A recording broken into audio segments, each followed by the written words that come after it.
The grim reality of the conflict between Israel and Hamas continues to unfold, with the recent return of 2 bodies, allegedly of hostages, to Israel. This event underscores the ongoing tragedy and the complexities of the situation. According to reports, the bodies were transferred to Israeli forces via the Red Cross and will undergo formal identification. Hamas claims to have recovered the remains in Gaza. Before this, a total of 10 out of 28 deceased hostages had been returned to Israel. The delay in recovering all the remains has sparked outrage within Israel, particularly because the ceasefire agreement stipulated the return of all hostages, both living and deceased. Hamas attributes the delay to the difficulty of locating the remaining bodies amidst the rubble. This raises the question: is Hamas fully complying with the terms of the agreement?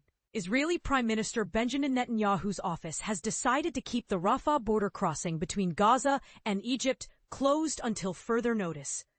Its reopening will depend on the return of the remaining hostage remains and the complete implementation of the ceasefire.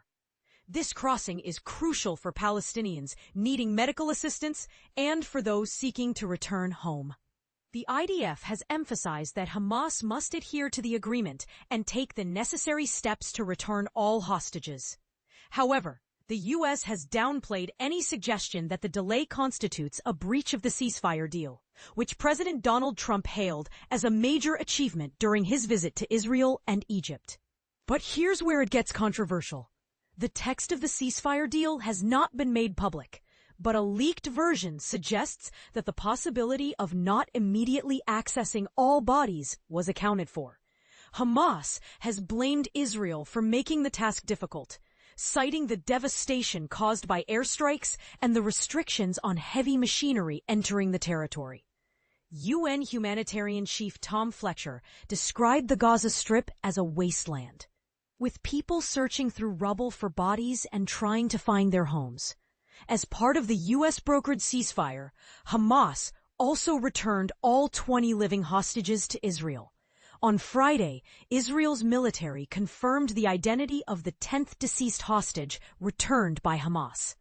The Israel Defense Forces, IDF, identified him as Eliyahu Margalit, whose body was taken from the Nir Oz kibbutz on October 7, 2023. In addition to the return of hostages, the deal included the release of 250 Palestinian prisoners from Israeli jails and 1,718 detainees from Gaza.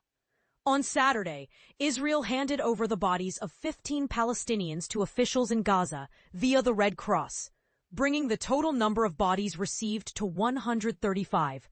In a separate incident on Saturday, 11 members of a Palestinian family were killed by an Israeli tank shell. According to the Hamas-run Civil Defense Ministry, the Israeli military stated that soldiers fired at a suspicious vehicle that crossed the so-called Yellow Line, which marks the area still occupied by Israeli forces in Gaza. There are no physical markers for this line, and it is unclear if the vehicle did indeed cross it. This conflict began in response to the October 7, 2023 attack, in which Hamas-led gunmen killed about 1,200 people in southern Israel and took 251 others hostage.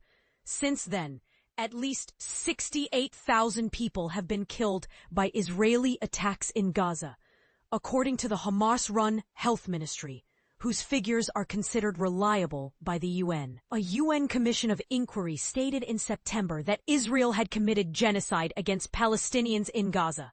Israel has vehemently rejected this report. What are your thoughts on this situation? Do you believe the ceasefire is being fairly implemented? Share your opinions in the comments below.